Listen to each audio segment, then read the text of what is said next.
नमस्कार साथियों, मैं आपका अपना दोस्त नीरज आप सभी का दिल से स्वागत करता हूं आपके अपने परिवार में।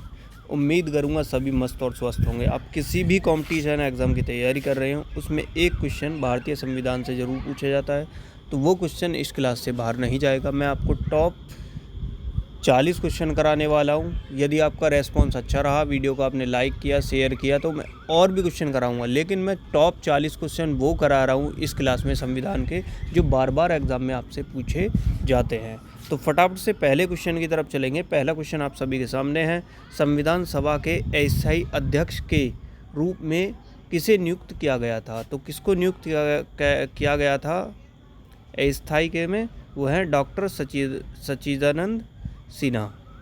डॉक्टर सच्चिदानंद सिन्हा, ऑप्शन बी आपका राइट आंसर यहाँ से हो जाएगा।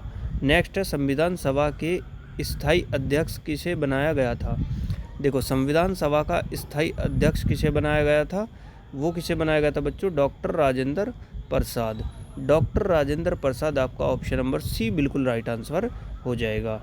प्रारूप समिति के अध्यक्ष कौन थे? प्रारूप समिति के अध्यक्ष जो थे बच्चों कौन थे? प्रारूप समिति के अध्यक्ष आपके हो जाएंगे, वो थे भीमराव अंबेडकर। ठीक है, भीमराव अंबेडकर जी जो हैं वो प्रारूप समिति के अध्यक्ष थे, ऑप्शन डी। नेक्स्ट है क्वेश्चन, संविधान सभा के अंतिम रूप से संविधान को कब पारित कर दिया गया? तो कब पारित कर दिया गया अंतिम रूप से? वो कर दिया गया था बच्चों 26 नवंबर 1949। 26 नवंबर 1949, ऑप्शन डी आपका यहाँ से राइट आंसर हो जाएगा।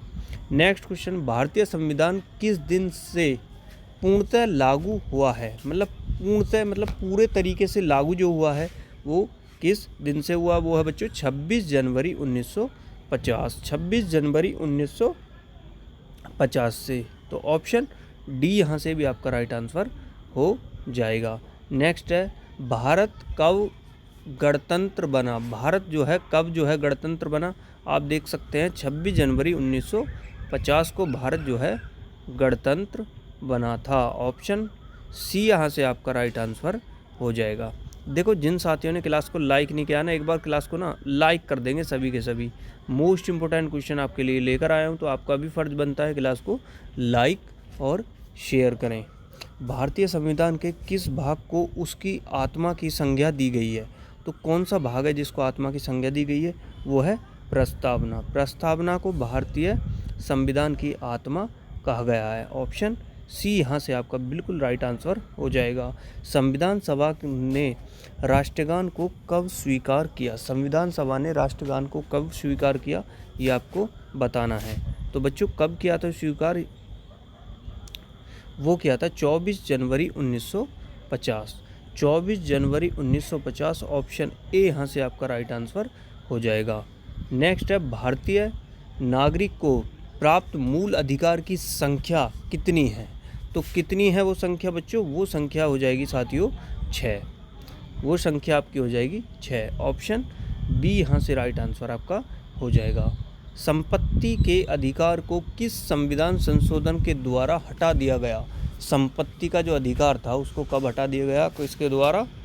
तो वो कौन सा था? 44वें संविधान संशोधन के द्वारा उसको हटा दिया गया, ऑप्शन ए यहाँ से राइट आंसर आपका हो जाएगा। मूल अधिकारों का रक्षक किसे कहा जाता है? मूल अधिकारों का रक्षक जो है वो किसे कहा जाता है, ये आपको बताना है। तो बच्चों किसे कहा जाता है? वो कहा जाता है ए और बे दोनों, मतलब दोनों को। सर्वोच्च न्यायालय और उच्च न्यायालय दोनों को कहा जाता है। किस अनुच्छेद के द्वारा 6 से 14 वर्ष तक के बच्चों के लिए शिक्षा का अधिकार मूल अधिकार माना गया है? शिक्षा का अधिकार मूल अधिकार माना गया है कितने बच्चों? 6 से 14 वर्ष तक के बच्चों के लिए। तो कौन से अनुच्छेद में? अनुच्छेद 21A। ठीक है, वो क्या हो जाएगा बच्चों? अनुच्छेद 21A, ऑप्शन सी यहाँ से आपका राइट आंसर हो जाएगा। चलेंगे नेक्स्ट क्वेश्चन पे। नेक्स्ट क्वेश्चन है आपके सामने, लोक कल्याणकारी राज्य की अवधारणा किसमें निहित है? लोक कल्याणकारी राज्य की अवधारणा किसमें निहित है बच्चों? वो किसमें हो जाएगी? वो हो जाएगी राज्य के नीति के निर्देशक तत्व। तो ऑप्शन बी यहाँ से आपका राइट आंसर हो जाएगा। देखो, आप कोई भी कॉम्पिटिशन एग्ज़ाम दे रहे हो, उस एग्ज़ाम के लिए क्वेश्चन मोस्ट इम्पोर्टेंट होने वाले हैं, क्योंकि ये वही क्वेश्चन है बच्चों जो बार बार आपके एग्ज़ाम में पूछे जाते हैं। आपके संविधान से तो क्वेश्चन हमेशा ही आपके कोई भी कंपटीशन एग्ज़ाम दे रहे हो उसमें पूछे ही जाते हैं। तो आप क्लास को बिना कहे लाइक और शेयर कर देंगे।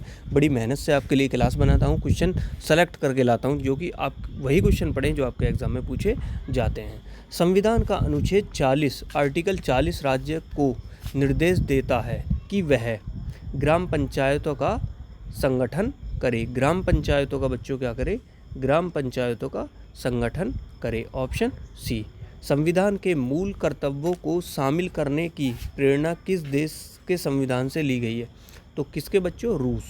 रूस के संविधान से ली गई है। तो रूस कौन सा है बच्चों? क्षेत्रफल के हिसाब से सबसे बड़ा देश भी कौन सा है? रूस है।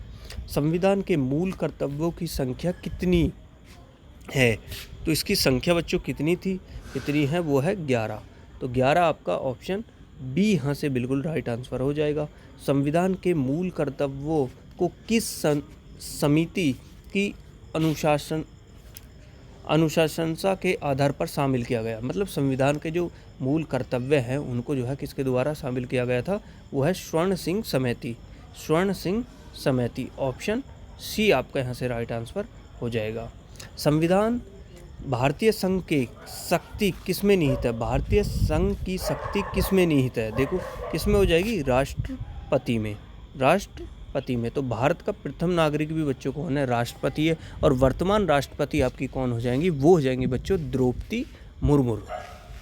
चलेंगे नेक्स्ट क्वेश्चन पे, वो है राष्ट्रपति के निर्वाचन मंडल में शामिल है। तो क्या है निर्वाचन मंडल में शामिल? वो है ऑप्शन सी। संसद के दोनों सदनों के निर्वाचित सदस्य व राज्य के विधानसभा के निर्वाचित सदस्य। ऑप्शन सी यहाँ से एकदम राइट आंसर आपका हो जाएगा। राष्ट्रपति के कार्यकाल की अवधि कितनी होती है बच्चों? वो होती है 5 वर्ष की। देखो राष्ट्रपति का जो कार्यकाल है वो कितना? 5 साल का होता है। Option B. मैंने आपको भले ही 40 क्वेश्चन बताए हों, लेकिन मेरे को उम्मीद लग रही है मैंने आपको 40 से ज़्यादा करा दिए। जब मैं आपके साथ इतनी मेहनत कर सकता हूँ तो आपका भी जो फ़र्ज़ बनता है बार बार क्लास को लाइक करें, शेयर करें। आप देख सकते हैं कितने कम सब्सक्राइबर हैं, लेकिन मेरी इतनी सारी वीडियोस हैं, उन जो टॉपिक हैं उनको लेकर जो आप सर्च करते रहते हैं बार बार। 10 मिनट की ही मेरी मैक्सिमम वीडियोस होती हैं, उनमें मैं आपको वो टॉपिक करा देता हूं जिनको आप हमेशा सर्च करते रहते हैं, जो आपके एग्ज़ाम में पूछे जाते हैं। तो चलो, राष्ट्रपति पद के चुनाव के लिए कौन सी विधि अपनाई जाती है? तो कौन सी विधि है बच्चों? वो है ये सभी आपकी जो विधि दी गई हैं, ये सभी विधि अपनाई जाती हैं। निर्विरोध चुने जाने वाले राष्ट्रपति हैं। जो निर्विरोध चुने गए थे वो राष्ट्रपति कौन से हो जाएंगे बच्चों? वो हो जाएंगे नीलम संजीव रेड्डी। ऑप्शन बी यहाँ से आपका एकदम सही राइट आंसर हो जाएगा। नेक्स्ट चलते हैं, जो कि आप आज का आखिरी क्वेश्चन है, फिर करेंगे और क्वेश्चन आपके नेक्स्ट वीडियो में। भारतीय सेना का सर्वोच्च सेनापति कौन होता है? तो कौन होता है भारतीय सेना का बच्चों? वो होता है राष्ट्रपति। ऑप्शन ए आपका राइट आंसर हो जाएगा। तो जिन साथियों ने क्लास को लाइक नहीं किया, लाइक करेंगे, शेयर करेंगे। मिलते हैं नेक्स्ट क्लास में, तब तक के लिए आप अपना ख्याल रखें। धन्यवाद।